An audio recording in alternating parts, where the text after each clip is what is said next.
All right, Michael's Record Collection viewers, it's time for unboxing number 2 from Vinyl or VNYL.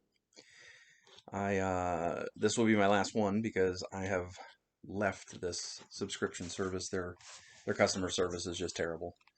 So last month I got a pretty nice record by Fernando that I enjoyed quite a bit. And now I am here to tell you about whatever this is. So let's do this thing. A little bent up from the postal service, but that's all right. Hopefully the record's okay. All right, so no idea what this is, and let's see what all is in here. Got my card with the handwritten explanation, and that looks like it. Okay, so this record is Access by Major Murphy. It is a vinyl or VNYL exclusive transparent yellow vinyl. Includes digital download, so cool. I'm not familiar. And I'm interested in finding out why this one was the selection, other than just to get me out of vinyl's hair, because I sent them several emails. This one is from Cervante. It says, "Hey Michael, hope you've been liking your first box. This month I've got you one of the last fairly noise rock releases from Blonde Redhead. Fake can be just as good. Shows a different side of the band than what we know of them now. Fully consumed by harsher tones. Part of what helps with that is the guest feature of Unwound's Vern Rumsey, who lends a particularly heavy hand with his bass capabilities." Okay, that is not the album that came that was written to me about. So yeah, so I'm glad I canceled. And yeah, this is just a very poorly run company. I don't know if they just are cutbacks because of the pandemic and now they don't have enough people to keep up or what. But this Blonde Redhead was supposed to be in here. This is obviously Major Murphy, so perhaps somebody else got Blonde Redhead and a note about this album.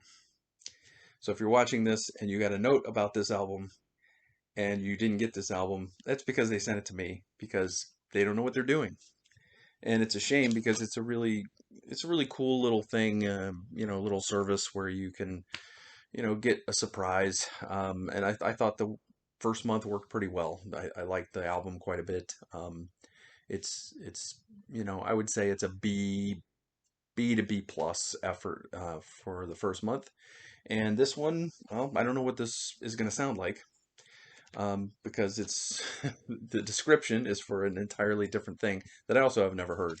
So anyway, that's it. I will come back and maybe give my thoughts on this album Access by Major Murphy, which is apparently a VNYL exclusive. If I don't like it, maybe I'll put it on Discogs, and maybe somebody there will want it, because this is not the album that was chosen for me by Cervante.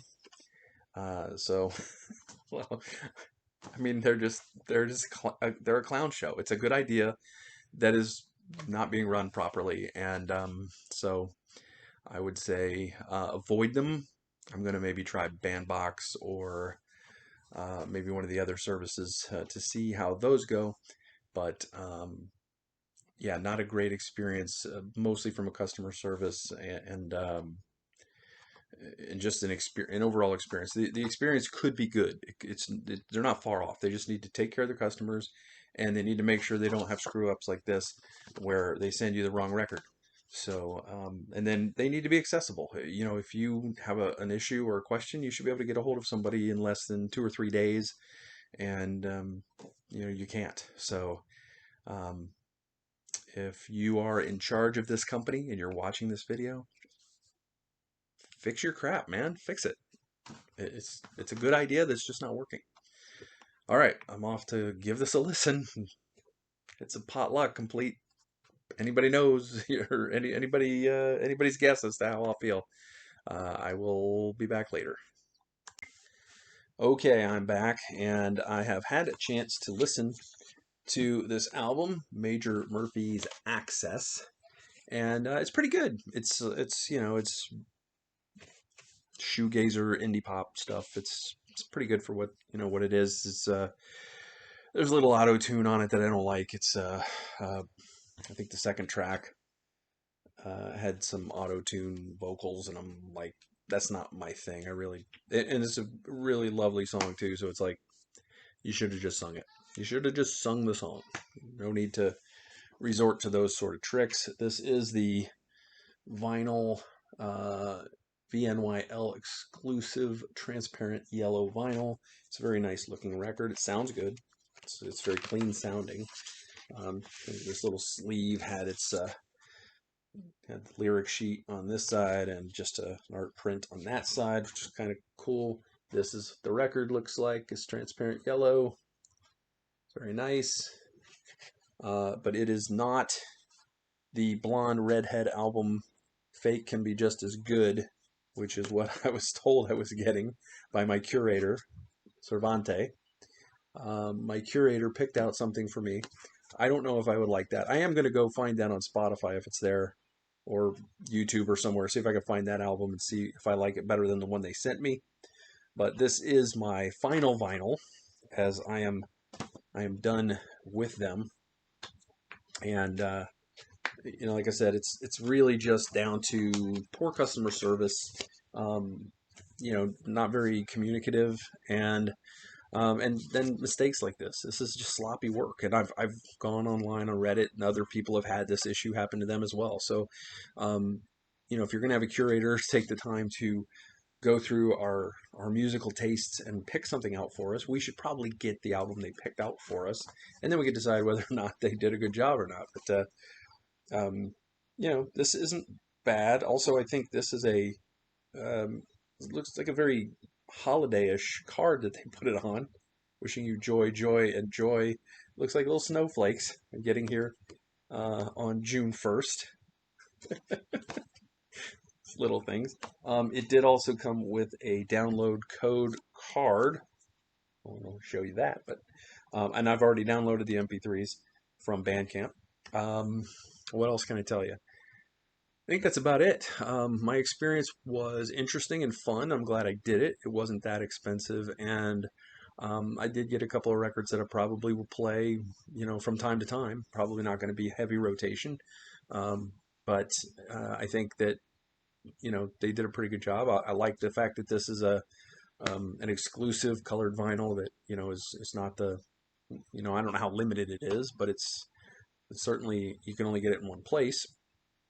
So that's good. I mean, even if I didn't like the record, I think that I probably could have swapped it for something that I liked better on Discogs or something. So, but I did like it, and it's just unfortunate that the company isn't really on top of its game right now.